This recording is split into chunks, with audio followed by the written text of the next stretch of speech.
Well, here we are again, folks. We are here. Welcome. Hello. We are here. We are here. If you don't agree, you're wrong. If you don't agree, you're wrong. Absolutely. Absolutely. I'm VHS Chase. He's VHS Chase. I'm Jason Roy Gaston. Yes, and that's Battle Cat. All right, that's Battle Cat. So, welcome again to our live weekly show where we're going to discuss, Jason, a whole list of shows that we've been watching, and it's a real interesting time, isn't it? Because we've had a lot of shows ending, and we've got a lot of shows kind of. Yes, this is like one of those seasons where they don't bring any of the cast back, and yet they bring in a whole group of new people, and you're just like, who are they? I hate this show now, and then you begin to love it, like another show that I can't remember because it very rarely happens. All right, well. Let's get into the madness of this show, and we'll get started talking. And I got a lot to say about this. Ashoka. Okay, yeah. Ashoka, Jason. Now, should we do rock, paper, scissors to see who's going to talk first on this one? Let's do it. Ready? 1, 2, 3. Okay, you got it. I get to go first. You got it. All right, let's get that little stopwatch up. And guys, if you don't remember how we rate our system, we'll at the end of each episode we talk about, we're either going to give it a Dazzle-the-Roo-rific, we're either going to give it a no, we didn't like it, it's a crock, or the koala of apathy. We're like meh. But there you go. Meh. All right, let's get stuck into Ashoka. I'm going to start now. When they say like stick the landing on something, it's a term that's overused quite a lot. But for me, they stuck it. I absolutely love this final episode. And I tell you what, this series had two main purposes. Get Admiral Thrawn back to the galaxy and save Edra Bridger. And they did that, and they did that well. It was pretty action-packed. You know, I love the whole, the witches, the turning of the witches. There's a great few battles, and of course undead stormtroopers. We got our night we got our troopers, death troopers. And it was absolutely magnificent. There was so much I loved about it. I loved how they set this up for the future, Jason, because it could go two ways here. They could either we catch back up with them with the movie that they're planning on doing, the event movie, or they could continue a season 2 based on where they left the characters and leaving Ashoka and Sabine on that planet with I've forgotten her name, but the two baddies anyway. Yeah. The two Shin villains. and Balin. Shin and Balin, and then on the planet. I think it's wonderful. And you know what, Jason, else I loved? The good guys didn't win. And Star Wars, in its history, generally shines when the good guys don't win. And this is a pure example of it. This is now battles for me as the best thing they put on their streaming services in regards to Star Wars. I mean, I love me some Andor, but man, was I emotionally invested in this show. Every episode, even the weaker ones, were absolutely fantastic, Jason. Even at its base level, even episode 2, which people didn't love a lot, which with the training sequence, I dug it. So it feels like it was written for me. I've adored it. Thank God. Hats off to Dave Filoni and the team. You nailed it. That's where I give. And of course, this is not just getting a Dazza, mate. This is getting Uber Dazza. Uber Dazza. This is how much I love it. Dazzas everywhere. They're everywhere. Oh. Australia's wildlife is trying to get me. So that's where I left that one for sure. That was, I loved it. Anyway, you ready to have a crack? Yeah, absolutely. And you know what? I think I've got the wrong camera on because my picture is all fuzzy. At first, I thought it was just me. Why? I thought it was the Botox treatment. Oh, well, that would be why. Yeah, it's not plugged in. So we're in our technical difficulties. Just for everybody who was not into the backstage wackiness, I had kind of a late join. Children. Yep. Coming over and basically demanding that I give them attention, which is so annoying. But yeah, we'll. Okay, here we go. This is like switching over to the digital signal in 2009. Ready? And 3, okay, here we go, mate. Yay! Oh, look at that. He's in HD, everyone. That's wonderful. HD. All right, let's pull this show back. So let's talk about what are we talking about again? Andor? Ahsoka. You are talking about Ahsoka. Let's Ahsoka. talk Are you about ready, mate? Ahsoka. I'm ready to talk ready? about Ahsoka. Let's go now. Okay, so Ahsoka is definitely my favorite Disney Plus series.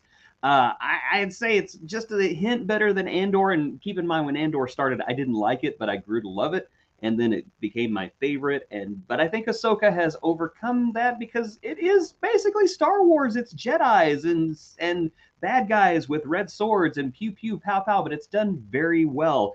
I did like that the bad guys basically won because honestly, who was expecting that? I was not expecting. It's the first time I've been truly surprised because I was honestly expecting them to crash that shuttle into the Star Destroyer and go out and whoop some butt, but it never happened. You know, Thrawn basically like pulled down his pants, mooned them with his little sweet blue cheeks, and then they just took off. And I was just like, oh no.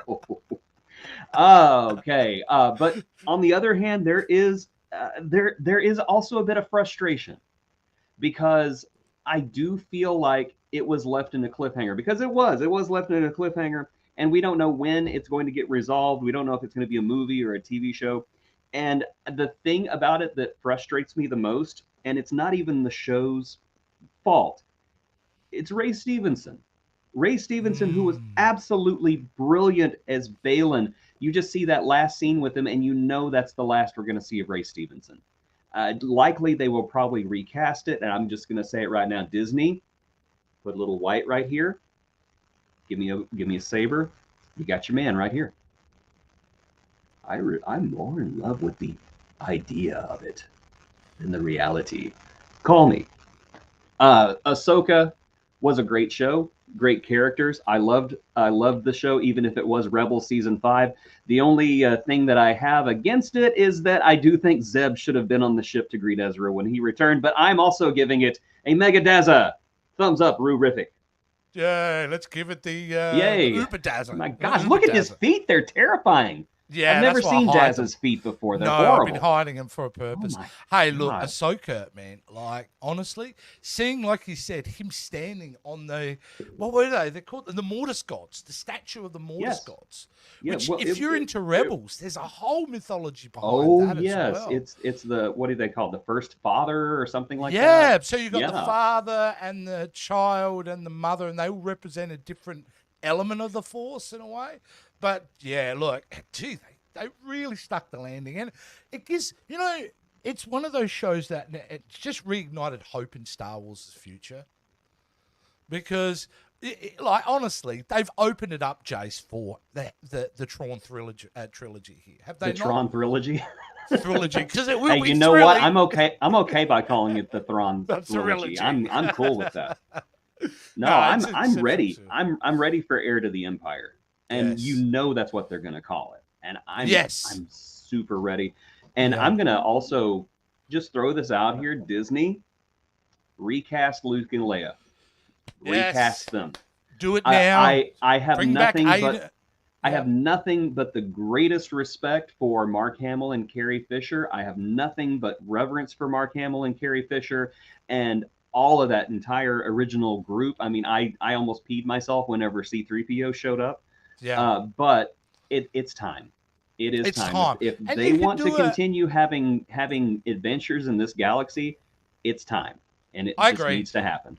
And everyone would be thrilled with it because at the end of the day, we're all growing up enough and realize that you're going to have to do that. And bring back Aiden Enright back. I liked his arm. Do that. I liked him too. And you know what? If you're worried that people won't accept it, go look at Star Trek right now.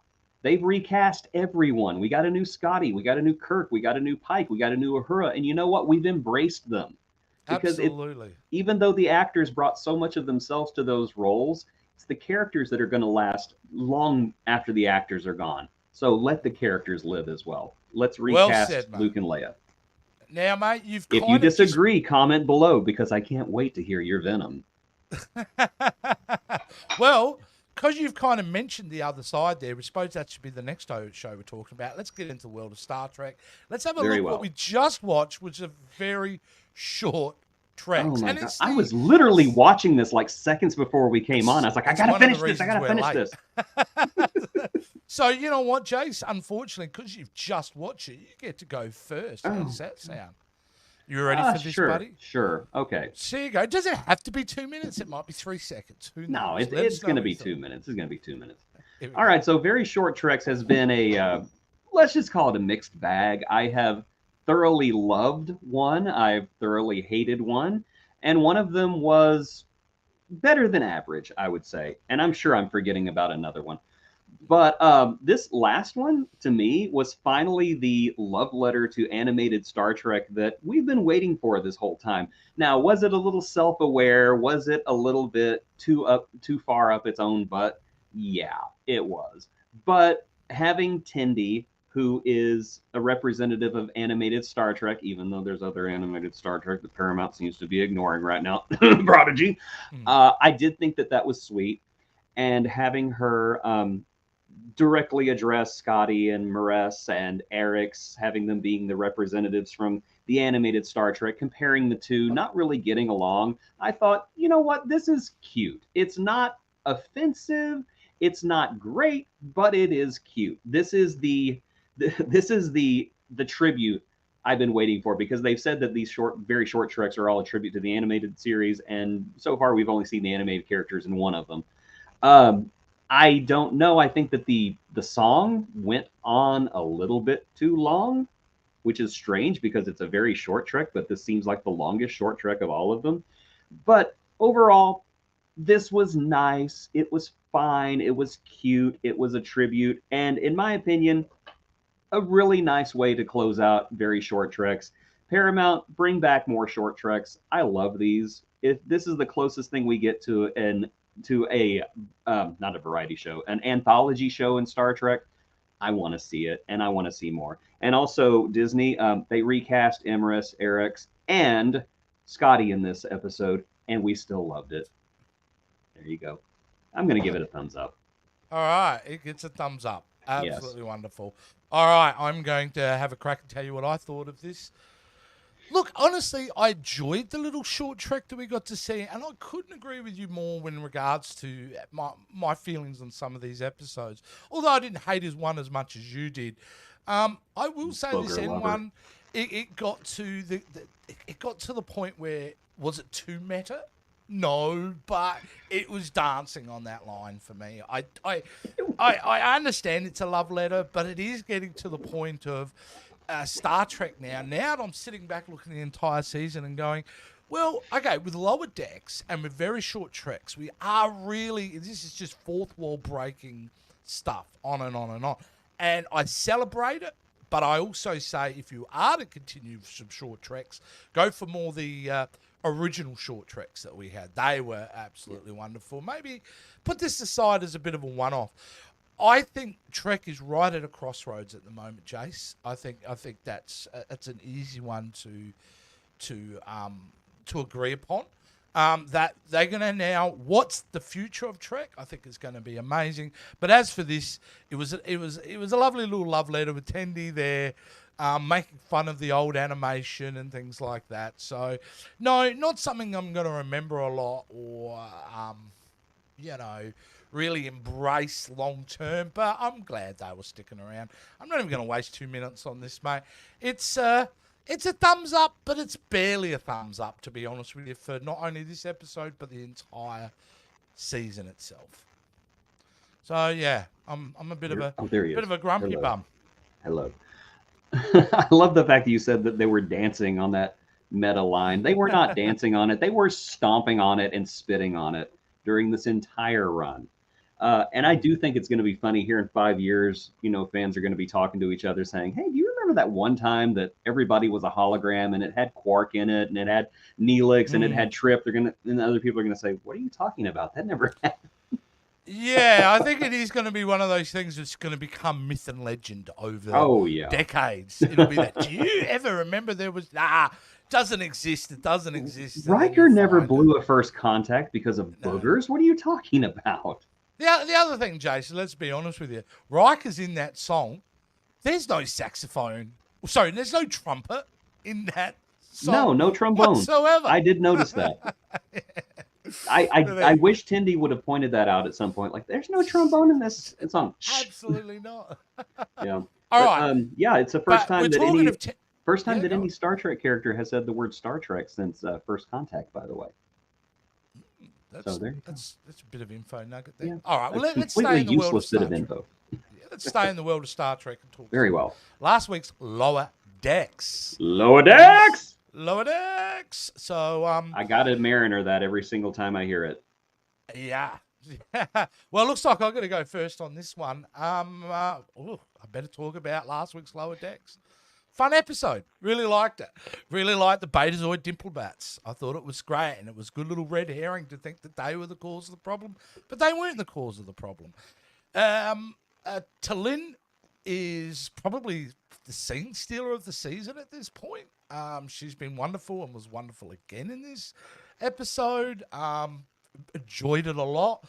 Yeah, I liked everyone going crazy. I just, the black rings and everyone's just like overplaying their emotions is it was really, really good.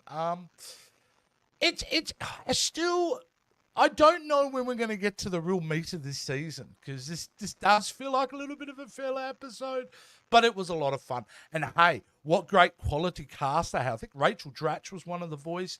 One of the women from Just Shoot Me, I can't remember her name, and there was somebody else, but they were wonderfully done as well. So Janelle James and Wendy Malick. Wendy Malick was from Just Rachel, Shoot Me. yes. Yeah, Yes. yeah, And yeah. of course, Rachel Dratch, she's always going to be Debbie Downer to me. Oh, yeah, from Saturday Night. And she always appears. If Tina Fey or Amy Poehler are in a film, you can guarantee Rachel Dratch makes an appearance, because I think they've been friends now for decades. So, Cat. So yeah. So Cat. obviously, oh no, you're being attacked. Cat. Which one? Ah. Oh, look at her, look, posing for us. Yes, there she needs is. attention like everyone else. What is it, So girl? yeah, that's where I ended with it anyway. So it's a thumbs up. It's a thumbs up. I'm sorry I interrupted. I've been trying not to interrupt. I suck at this. I'm sorry. He does a little bit, guys, because he keeps saying, "Don't you interrupt? Don't you interrupt?" Stop interrupting me. I don't interrupt. I know. So I apologize, and so because I apologize, I shall be doing my 2 minutes in an Aussie accent. Please don't. Here we go. 3, It's 2, too 1, late, go. mate. It's happening. All right. So Star Trek Lower Decks, let me tell you, this was a dazzler of an episode. Probably one of my favorites, not only of the season, but the entire series, because it was just so fun and we didn't know which direction it was going to go. Okay, it's enough of that. I enjoyed how the episode kept you guessing. I think Talin is just such an incredible character. Everything out of her mouth is funny, and the fact that we got a Vulcan to say Vulcan as an MF is the highlight of this show. That will be the crown jewel on Lower Decks, is they got a Vulcan to say the F word. And the fact that the actress, and I wish I remembered her name, the actress who plays Talin makes it look so effortless. Just everything she says is funny. From, he is aesthetically pleasing, to I guess I am his volcanism. Yeah, I just love that character so much, and it just seems like she's been on the show forever, and she's only been a regular for literally 6 episodes, and it's fantastic. I love the Betazoid delegation. All of them wearing Luoxana's clothes were just a great touch. And you failed to mention the MVP of this episode, and that was crazy Dr. Tiana, who wanted to turn some Betazoids into brisket. Every single facial expression on her crazed face, every frantic scratching, the eyes darting back and forth, that's comedy gold right there. And I'm also very happy that they've made Captain Freeman competent again, because she's been annoyingly incompetent this entire season. And I did like how the mystery of the peanut hamper / Agamus / Badgie ship is still there. I'm going to die on that hill. I think it's those 3. It was great. It was perfectly paced. It was very nice. And also, Shax loves mental health. Take care of your mental health. This is getting a thumbs up from me.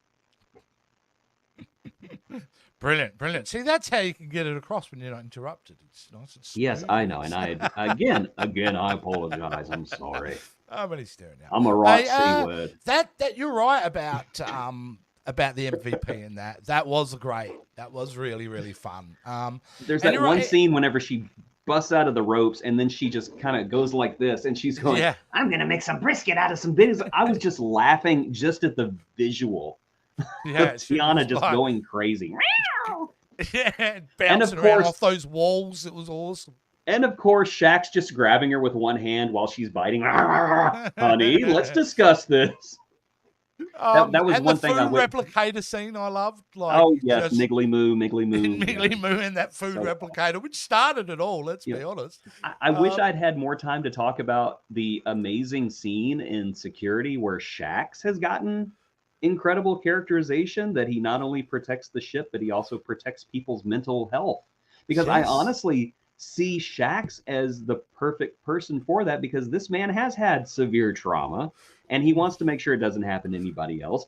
And the fact that literally the toughest, most manliest character on the ship is saying, you need to take care of your mental health.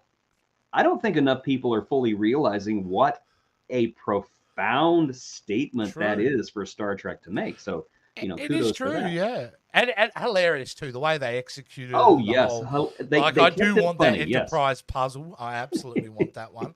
And someone's already made it. You could probably buy it on Etsy now. I want Um, that DS9 tarot deck. yeah, the Terror Deck was Yeah, if pretty you good. paused it on there, oh, so many Easter eggs. I loved it. The only other thing I'll say about this episode before we move on is to talk about T'Lyn again. I think why she works so well too is everybody had started to get those characters so wacky that she brings a bit of a grounding to that show that I think needed it at that point. So I think that's why she works there. It works as well because in a way she's like the only one who's a lot of the time in the situation is thinking logically in a ship that is on the outer of the Starfleet. They're probably all known as the whack job, the Cerritos. So yeah, absolutely wonderful. She's the only sober person on the ship, and no one will give her the helm. No, that's right. That's right. All right, let's move away from that and let's get cracking into the last two episodes of Fionna and Cake. Yes, yes. Ooh. Yeah, Oh, Fionna and my Cake. gosh. Now, Are you caught up? Did you I catch am up? caught up Good. 100% with this. Are you ready to go with this one, though? I am. Let's I go am. with Let's do it. Fionna and Cake. So Fionna and Cake ended, I thought, perfectly. It was all wonderful. It was all about choice, and something about ending the episode on an episode called Cheers just fits so much with the beginning. So I don't know. You can say that some of this episode was fan service. Seeing the characters from the last episode of Adventure Time being used, was it fan service? Yeah, but I really enjoyed it. I enjoyed seeing Simon work his way through his issues right there, realizing his choices brought him to where he was. And really, what was this episode or this entire series really more about than the choices that we make that lead us to where we are? The choices of Prismo, the choices of Simon, the choices of Fionna and Cake, and even Finn. I just thought this was such a profound statement for a show to make. And the only thing that really bugged me, and that is a pun, is that Scarab kind of became more of a cartoonish villain at the end. I really liked that he was very cunning and conniving, and then just to see him be reduced to, I'm just going to blast everything, that was a little bit of a disappointment. But I am going to say that this was such a strong miniseries. I really want to see more of Fionna and Cake in the future. I hope that this is not the last we ever see of the Land of Ooh or the boring world of Fionna and Cake. There's just so much about this series that I love. I love these characters. I love revisiting Adventure Time because it is such a special show. And I love how they allowed the show to grow up with its audience, because seeing something a little bit more mature, and by mature I don't mean they're just cursing a little bit more. I mean it was mature. It was something that I don't think kids would appreciate, but adults, young adults like myself would. So I'm giving Fionna and Cake a Dazza thumbs up. Fantastic. Excellent. All right, I'm going to have a crack at this one now. Yeah, you said so much in your review, and I agree with all of it. It was beautifully profound, this entire series, and I really did enjoy the resolution of it, because it is. I came to a realization in that second to last episode. Oh, this is all about Simon dealing with the choices of his own life. You know, in a way, this whole series is a journey of emotional and intelligence, from coming from one point and growing emotionally throughout it, because everybody did in this. You know, let's not look at Fiona, who found a purpose in life. Let's not forget her friends who fell in love. There is so much, each of these characters, there's so much going on in this series. And where the genius lies for me the most in this is, it's not too obvious. It's not rammed down your throat. You kind of come to these realizations as you're watching it, rather than being telegraphed to you.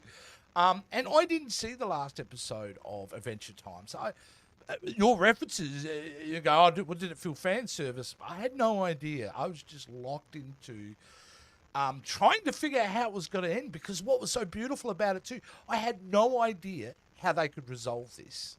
There was no easy answer to this, and the kind of the way it's done. And in fact, Scarab, even they steer away from stereotypes where Scarab must die. No, Scarab now is in another place, and he's going to be supported. And that's reality what's happened. He tries to make a connection with Scarab at the end, and away they go. So, yeah, wow. I just feel like there are much smarter, emotional people writing this script than I'll ever be, because there are emotional notes in this that just work so well, and jokes that are so subtly layered that you've got to watch 2 or 3 times to get them all. But they're there. Fionna and Cake, mwah, bravo. That's how I finished that. And of course, that's a dazzer, mate. That is absolutely a dazzer. Now, Shermie and Beth, by the way, because you did not watch the last episode of Adventure Time, it takes place 1,000 years in the future, and Shermie and Beth are strongly hinted to be the reincarnation of Finn and Jake. So, yeah. Which I thought it was a great episode, yes. So that's where Simon goes into that little creature. That's that's basically future Finn, yeah. Oh, God, that's cool. I didn't know that. Yeah. Oh, well, there you go. Now I love it even more. All right, mate. Before we get into the sudden death episodes this week, we've got one more to talk about, and that is the second part of the Continental. The Continental. From the world of John Wick. From the world of John Wick. So it's really up to me to talk about this second episode, so I'm going to get cracking into it, mate, and let's give you my opinion of what I thought of the second part of Continental. One of the great things about the John Wick movies is they are generally unrelenting. They are, once the film starts, it's action all the way. Something that the Continental has completely discarded for the most part. Unfortunately, the Continental, I am not invested in the characters enough to really care too much about long scenes of them dealing with the world they're living in. They're going over stuff. I just don't care. Like, in the end, you got to remember, John Wick it works because he's a hitman, nothing original. They kill his dog. That whole series lives on the back of killing a dog. And it's the fact that you've got the audience grabbed in, and there's one mission and one mission only. But here in the Continental, they're trying to build lore, but at the same time give us these B, C, D plots about characters that we don't know from the movies that we're supposed to invest in now. So overall, I felt the Continental Part 2 was a complete and utter letdown from Part 1. Part 1 had what you call... Yeah, it had prospect. It had potential. Had potential to be great. But they really missed the mark here, in far as I'm concerned. And I'm really shattered to say that, because I'm a big fan of John Wick. And I asked a couple of other people about it as well, what they thought of the episode. And I was getting the same feedback from a lot of people who were just not interested. And that's a real shame. Breaks my heart to say it. So at the end of the day, I can't say that I hate this episode, but it is certainly the koala of apathy for me, unfortunately, this one. So that's where it lands, mate. Yep, poor little koala. He doesn't care, man. He's just eating his eucalyptus. But he's so cute. He is cute.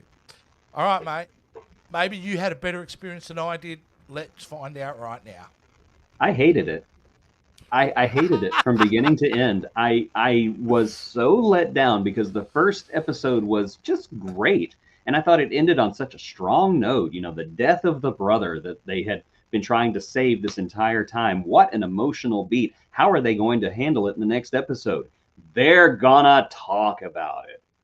Oh my gosh. I was so let down by this. I actually just sent you a message right after we go, wow, this episode was really a letdown.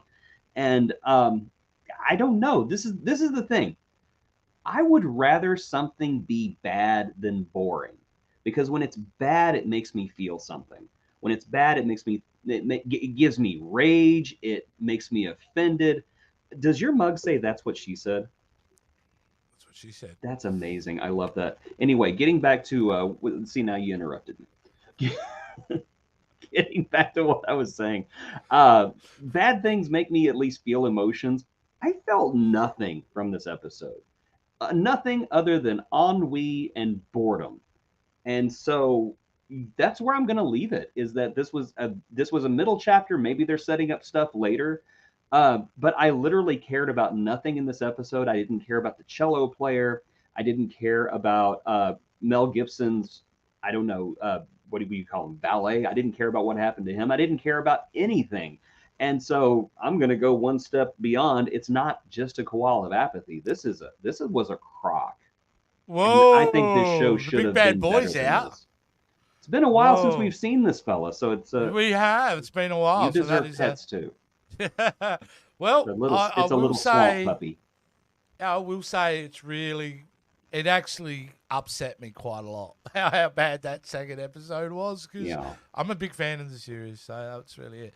Mate, before we go into the next segment, which is our sudden death round, let's check out some of the comments of some of the people who before we go there, I do have something to say. So you may have seen it in the thumbnail, and you may see it in the description if you're joining us live, that we also have Chucky listed.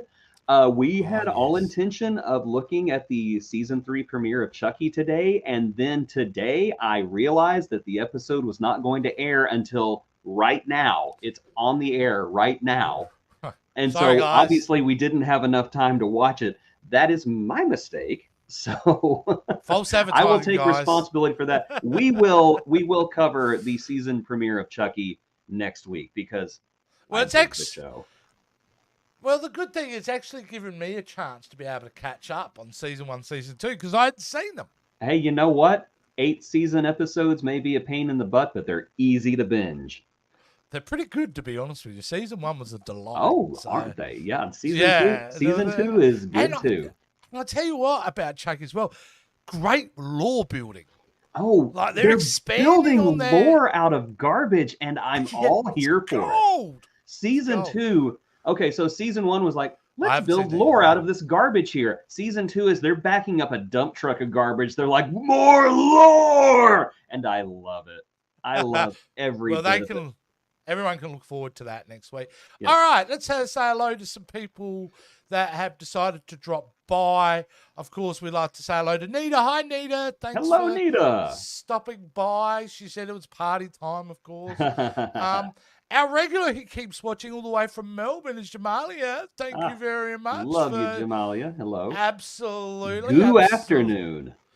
Good afternoon. Yeah. Well, she's in Melbourne. She should be a half an hour ahead. So there you go. They don't have time for D's in Melbourne. No, definitely not. So, So what else have we got going here? It's a lot of hellos and... Sci-Fi Nita says they need to bring back short treks on Paramount. These very short treks are terrible. I've only seen one that I hated, but they are not up to snuff. And I do think they need to bring back short treks. Make it the anthology show we all want and deserve. This is just a weird thing in the corner, I would say, very short treks. Okay. It's just that guy at the party. When your dog has puppies and it's got that one in the corner kind of going, that's the one with the two heads. Short treks. Yeah. Every now and again it does something cute. You're like, oh, holograms all the way down, and then it like throws up on the floor like, oh, booger episode. Nita didn't much like the Lower Decks episode as well, which I'm surprised to hear Nita say that, because she is such a fan of the Betazoids. So I'm offended. A little bit. So, How dare you. But she's won me over because she does agree that I don't think it's the worst Australian accent. How dare you? I don't know. If It's not. the worst. It's not the worst Australian accent ever. It's Simpsons You're level out here Australian lying. accent. That's I'll give right. you that. I could fit right in with the Simpsons. We've Season also got 82 coming soon to a TV near you. We've also got Victoria M joining us. Hello. JW episode 2. What a crock. Yep. Absolutely. I agree. Really disappointing. Terrible, terrible. Yes, we know you meant the Continental, and it was bad. So The Continental from the world of John Wick. there you go. All right. Well, you know what? Anytime you want to bust out a Texas accent, I promise you I will not be I can't do Texas. I can do kind of southern, like. You do kind of sound like Foghorn Leghorn whenever you try to be southern. I can do. What kind of accent is that? I say, boy, don't you know what kind of accent that is, boy? I don't know the regions. All I know is, yes, I grew up with the Looney Tune cartoons. Foghorn Leghorn was my favorite.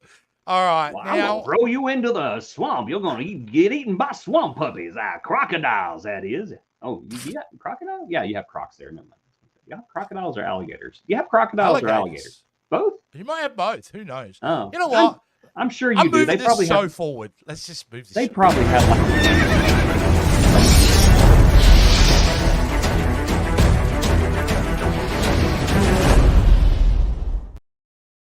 yes, sudden death. That's what we call walking through the Australian swamp up to your waist. That is true. The thing you just stepped on is the thing that's going to end your life.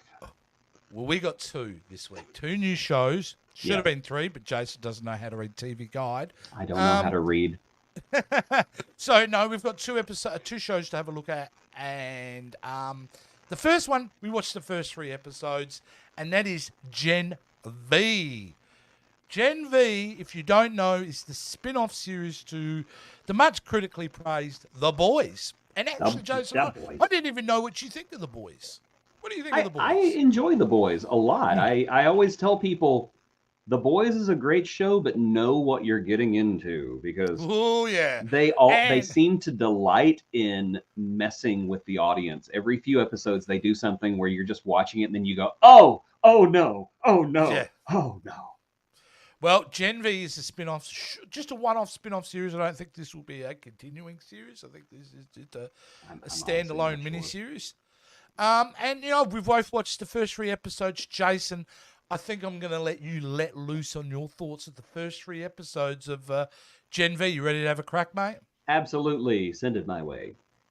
There we go. Okay, so I am, apparently I'm in the minority here. I really enjoyed the first episode. The next 2, not so much. I found them very bland, very, very forgettable, and just not that interesting. I just cannot get invested in the ongoing mystery arc of the brother who's locked downstairs in the forest. I'm really not attaching myself to the characters. I don't know. I just feel so disconnected to everything in this show. And as I said, the first episode I thought was really good and I enjoyed it. And then after that, I was very just disconnected from it. I honestly thought about it a long time and I had to figure out why I felt this way. And I honestly think it's because we don't have a non-superpowered person in the cast. We don't have the grounded person. I think that they tried it, and I can't remember the character's name, but the main protagonist, I think they tried it with her having the awful blood powers.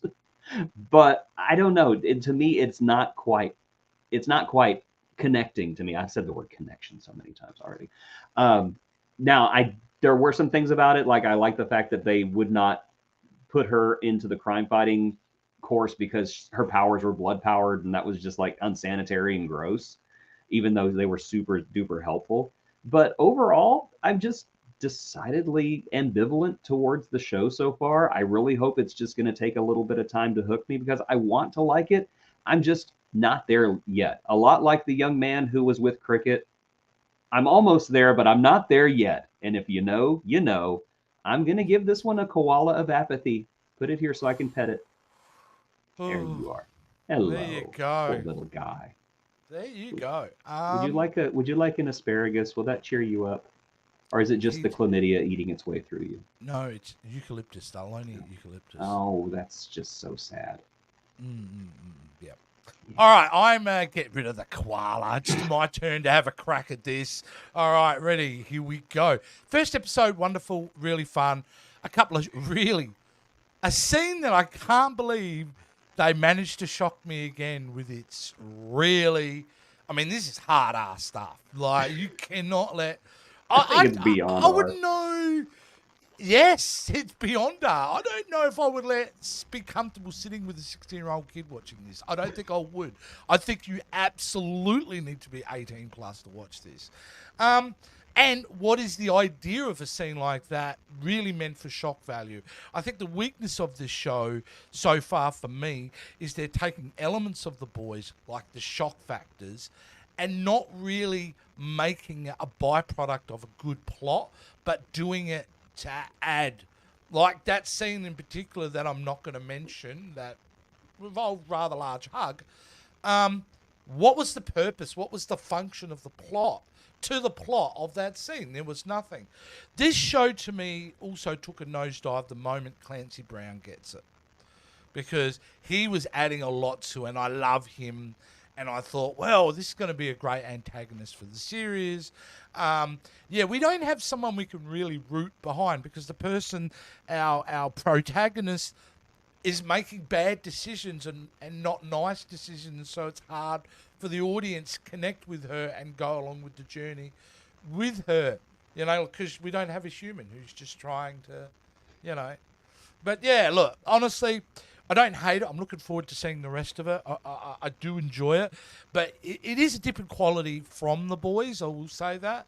And yeah, it probably could have done with a bit more of that cast from The Boys maybe being involved in some aspect. I don't know. But we're only a little bit through. We'll see what happens. I'm going to give it a thumbs up because I'm feeling generous. All right? That's where I landed on that one. But there's only one. There's not an army of them.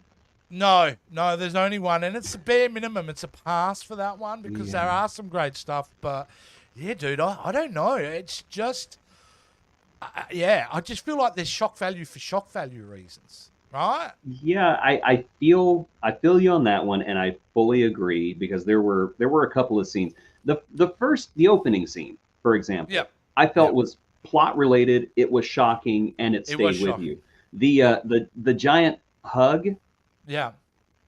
I mean, it was there because they were like, hey, you know what? The story's kind of boring. We need to shock the audience.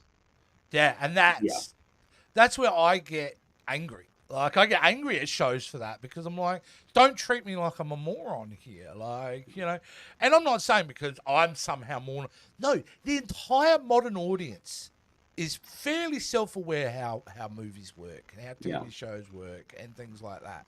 So you're acting like it's the 70s and 80s, and, we're not as switched on to how shows work and things like that. We are. We know. And we know when we're being placated to. We know where we're being kind of sold a bunch of crap. And, and it just seems like the Boys was so much better at the shock stuff than Gen V is. Because, I mean, come on, I can tell you Little Man going down a tunnel, and you're just like, oh.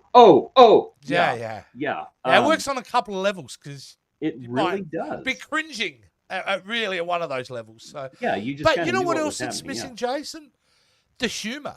Yeah, it's not The funny. Boys has really smart humor in it, and this attempts at humor that they've done has not blown me away. I haven't chuckled once, but I could guarantee you in The Boys there was at least one moment in each episode that I'm laughing out loud. So well, Gen V is kind of this cast of unknowns, which I'm not going to knock at all. Which I say unknowns. One of them was Patrick Schwarzenegger, who has a famous dad you may have heard of. Yeah. But The Boys has Carl Urban, it has Jack Quaid, it has Anthony Starr, who's become a superstar and a meme lord because of The Boys. They're all so not only great dramatic actors, but they're funny. Everything that comes out of Billy Butcher's mouth is funny. Every reaction from Huey is funny, and it's not just that. Mother's Milk and the female and all of them The are just Deep, such a great. The Deep, hilarious. I know, even the bad guys are just Yeah, just hysterical. Gen yeah. V, it just doesn't have that. The Yeah. cast doesn't have the chemistry together. They don't have the confidence that the other cast does. And I don't know, maybe I am being unfair, but you cannot make a spin-off show and expect people not to compare. Exactly. All right, well, let's get cracking into the next show. And I've only watched the first 2 eps of this show coming up that we're going to talk about. I Jason, binged the entire thing. You are weak and will not survive. no way. Did you? Did you I really? did. I watched the entire thing. All 8 glorious episodes. And I thought we were just going to do a couple at a time.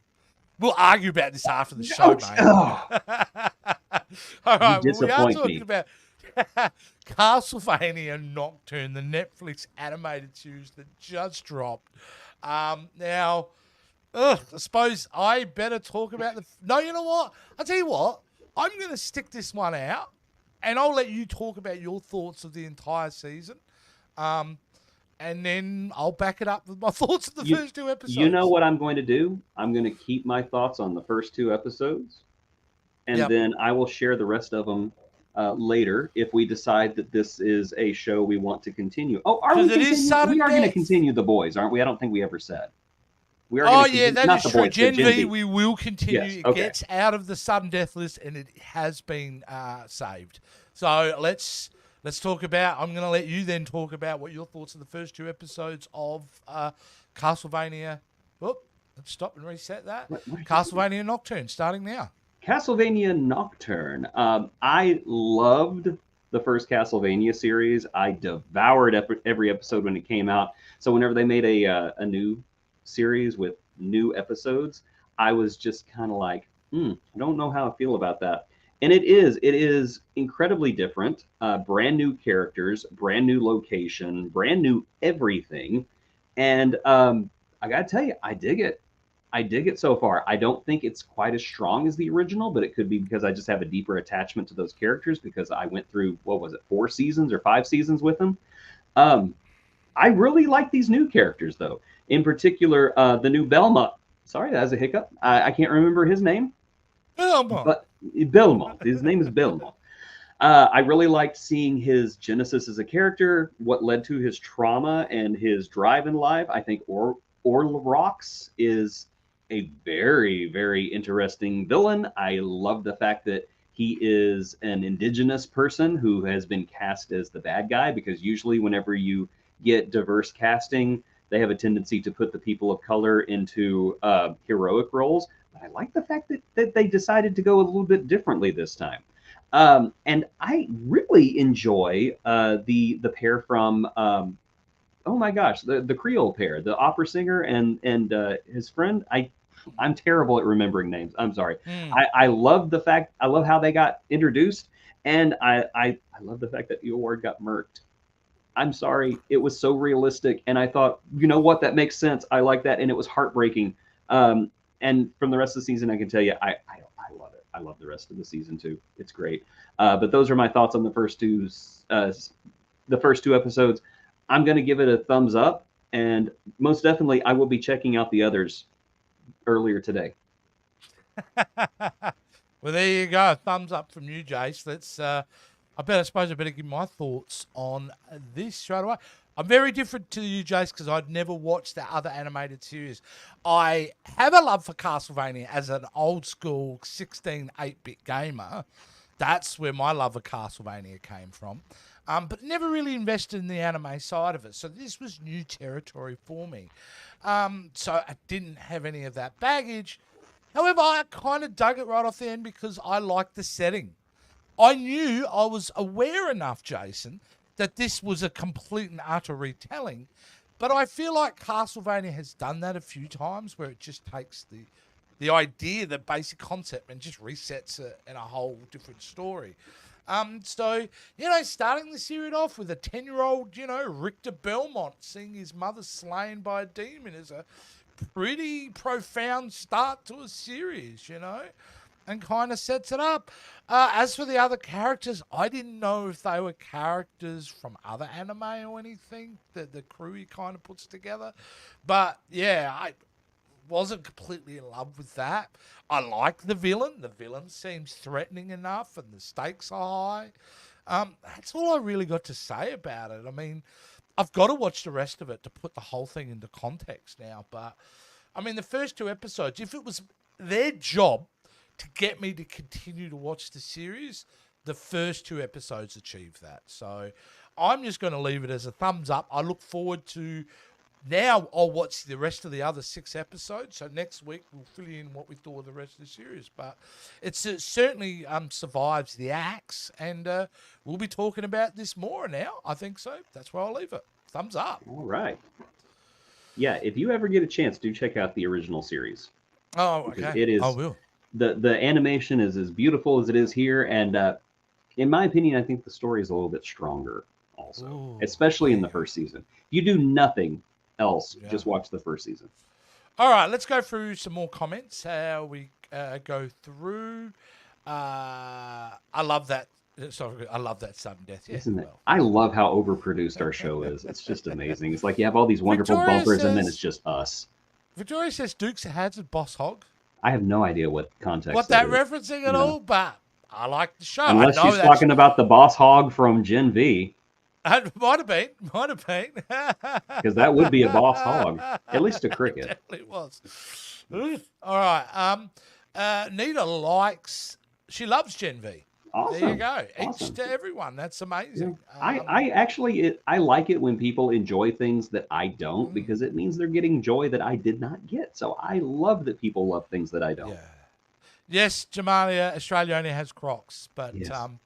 There are a lot of things, as you know, we're trying to keep secret from the Americans, because if anyone tries to invade, we can whip out our strange creatures. And the reason we have to keep it from Americans because they kind of got big mouths. We know that. They're going to tell everyone. That is not true. I'm sure that you guys have crocs and alligators trying to, consolidate their power and come up with an unholy croc-alligator hybrid, a crocagator or something. I do agree with Jamali that the Simpson episode sounds more like a Kiwi accent than an Aussie. I do agree with that. It was always odd when I first saw it. Didn't they have like an Australian actor they could have hired for the Simpsons, but they didn't do it. I don't know. They could have, like, at that point in the Simpsons, they could have just called up Mel Gibson, like, "Hey Mel, come over here, drop the American accent." All right. Yeah. Diggery-doo. Dollery-doo. Nita agrees we could have done without the hug for the show. Except I will say there are people who haven't seen the show who are just like they're going to Google that and they're going to be traumatized. Don't Google it. I will say that moment in the scene where she kicks, I did find a little bit funny. Okay, I did too. I was actually watching that with a friend of mine, and he hadn't watched anything of the show, and he walked in at just this moment, and he's watching this hug happen, and then she kicks, and he goes, "What is this?" Yeah, what is this? Like nothing. Nothing. Desensitized now. I was watching the Playboy channel and I accidentally flipped the thing. I don't know what this is. Don't judge me. I was totally judged. All right, we've got someone called Shaquille of the Nile. I like that name. Hello. Shaquille of the Nile. Hello. Hello, Shaquille of the Nile. Okay, but Florida men. We don't mess with Florida men. We don't. They also have monstrosities that live in Alaska. They do. But you know what, mate? I will stand by our Aussie wildlife here to stand up to any other wildlife in the planet. I don't know. I think that a moose versus a crocodile, I would put my money on the moose, to be perfectly honest. Because not only would the moose curb stomp the crocodile, but it would be wearing its dead body as a adornment for its horns for months afterwards, just as a warning you're to any other crocodile. Jason. You need to you don't underestimate one of the most dangerous animals Australia has, and that's the magpie, because they're smart. Okay, now the magpie, I don't even think the magpie would survive going up against a Alaska mosquito. Mate, I'm saying because the Alaska mosquitoes are the size of bald eagles. And I'm actually planning on living there I'm going to be moving there in the next 4 years. There is no way to confirm a single Alaskan creature can't just tear through anything. Oh no! Everything. Even the people up there are just like crazy. You know, The they'll beavers are rip your mean, car door off. aren't Oh, they? sorry, mate. I don't know why the Alaskans have Australian accents either. It's bloody cold up here. All right, let's move into our final segment of the show, and that is Hidden Gems.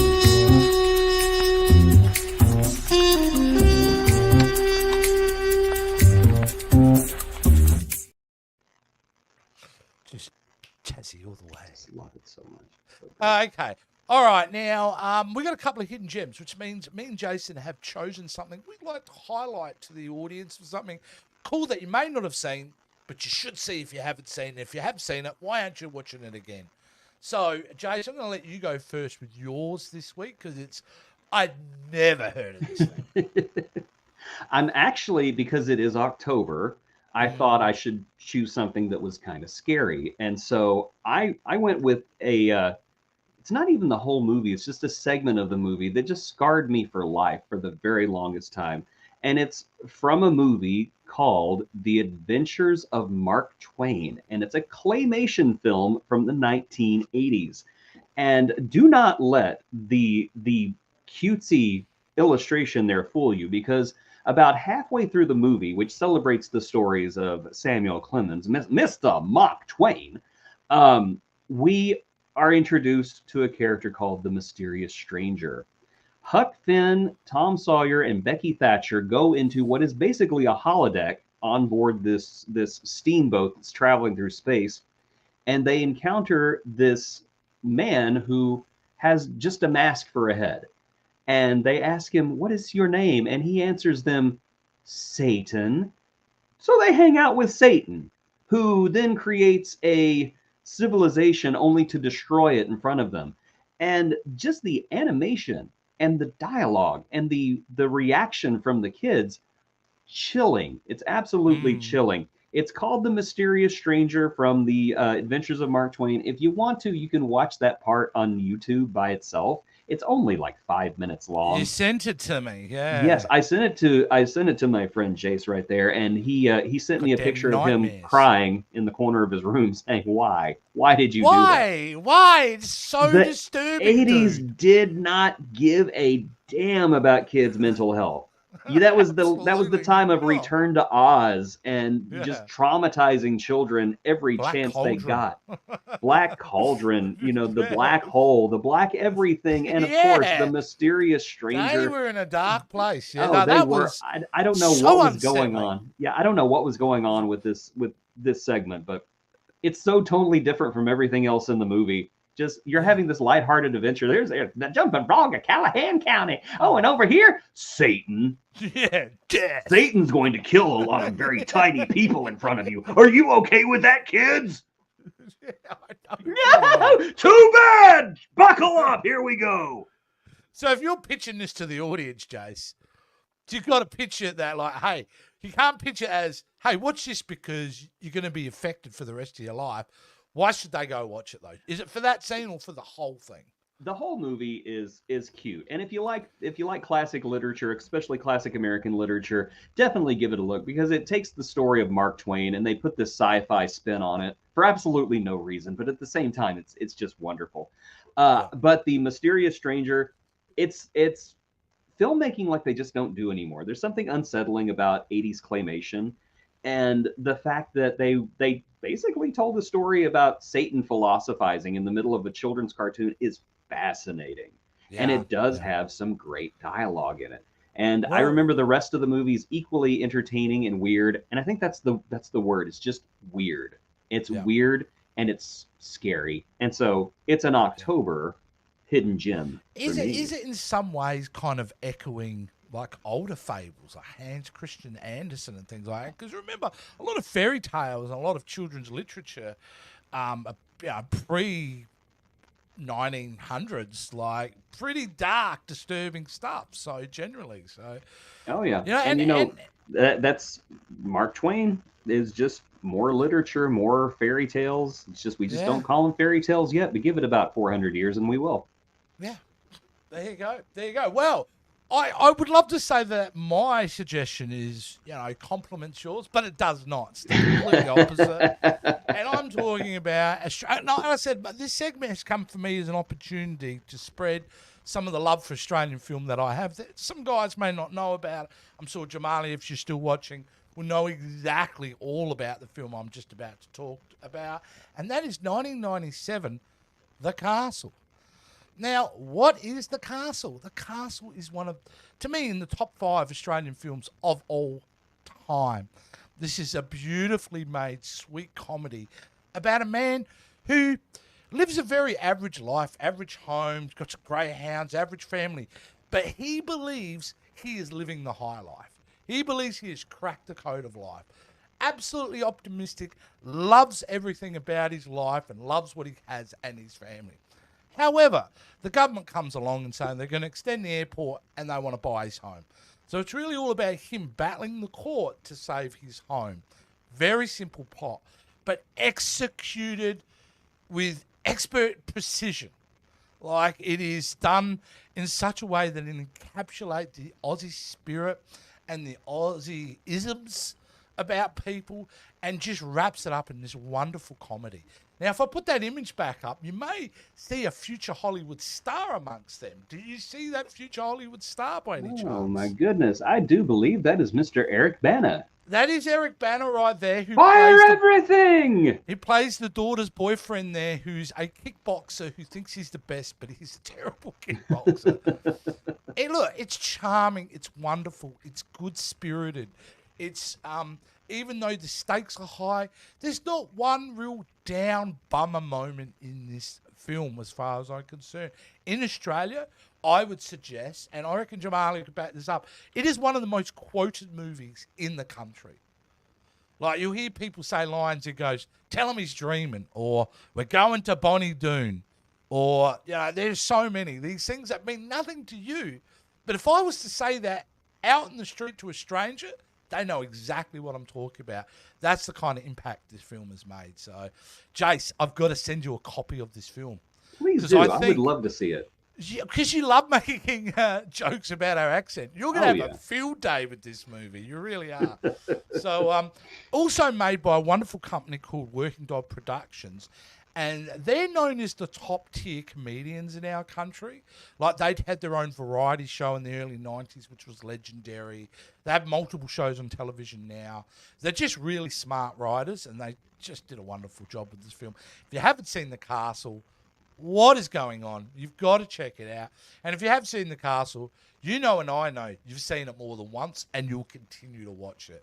It's a beautiful movie, and that was my hidden gem for the week, Jace. We're done with that. All right. So, now we're going to move on now. That's it. We're done. We've kind of wrapped this show up. But before we go, Jason, I just want to talk about where people can see you, because you're just not here in your bunker. You're all over the place on the internet. Yes, despite my best judgment and several pleas from multiple sources, I am out there. You can find me on TikTok, Instagram, right here on YouTube. You can find me on Clapper. You can find me on, I think I've said Instagram already. I'm also on the Twitter, and I refuse to call it X, and Threads, all under the same name at Jason Roy Gaston. Well, not to be seen on Rumble anytime soon. I can pretty well guarantee that. Now, I don't even know what Rumble is, to be honest. What is that? Is that like okay, I'm going to Google that. That's a right-wing thing. Ew. Okay, yeah, so I thought the hug was the grossest thing I've heard all day. It's the only place Donald Trump can get on and spew his rhetoric. So. Ew. Anyway, but most important, also you can find Jason over Talking Trek over on Captain's Quadrant with Captain Joe Dove. They do a live show every Thursday night. They're currently doing Lower Decks at the moment, so go check them out. It's a very funny show. If you want to catch up with me, if you, for some reason, you want to see more of me, well, you can catch me over at my other channel, Pop Culture Spread, where every Saturday morning, Australian time, me and my mate, Ricardo Perrone, I forgot his last name, my the friend, man I've known for 25 years. No, me and Rick, we talk movie news and we get into a bit of behind the scenes of what's going on in the industry. It's a very fascinating time out there in movie and streaming news. You know, with the strikes being over, new content being developed, big companies losing money, there's always a lot to talk about. And then finally, if you love science fiction and you want to go check out our friends at Sci-Fi Queens. They do a show every 2 weeks. I believe they got a show coming up this week where they have authors on, they've had painters on there. They talk about real women in science, and then they talk about all your favorite sci-fi stuff from a female perspective. Check out those shows. But most importantly, subscribe to us. Look after us here at the Jason Roy Gaston channel. Because if we don't get to a certain number, he's going to be said to be putting white powder in an envelope and sending it to me. He didn't say what it was. Could be baby powder. Could be something else. I don't know. But I don't want that to happen. So please like and subscribe. It's a little postal Russian roulette, that's all. No. Yeah. And I really don't want my face to melt Please off. like and subscribe. I don't want to have to go back to doing OnlyFans. OnlyFans. I'm so tired of sending strangers pictures of my feet. The problem with your OnlyFans, though, is you kept your pants on. You know. Well, that's what they pay me money for. You were reading nursery rhymes. I will send you $5 to keep your clothes on. 50. Do you wonder if there is wholesome? I hope there is in this world. You know, people on OnlyFans who are just doing wholesome stuff. I remember a couple of years ago there was a story about a man on a corn site, let's just put it that way, who made videos of him doing chivalrous things for women, like opening up doors for them, or just doing nice things for them, and that was making dinner. That was for the women. I'm sure that got a few women off. I'm just saying, I guarantee that would have for sure. All right, this is where we've degraded. Let's get out of here. Thanks, guys. We've degraded now. We were talking about the great hug earlier, and we're degraded now. Sure, okay. But guys, if we're not watching something that you think we should be watching or talking about, please don't forget to comment below. We absolutely want your feedback. This is a show that we enjoy doing, but we want you guys to be involved. So any comments, feedback is much appreciated. And until next week, we'll be back again live to talk about a whole slew of shows, including Chucky Season 3. We will we'll see you then, guys. Thanks for watching. Anything to say, Jason? No, we'll get out of here. I don't know.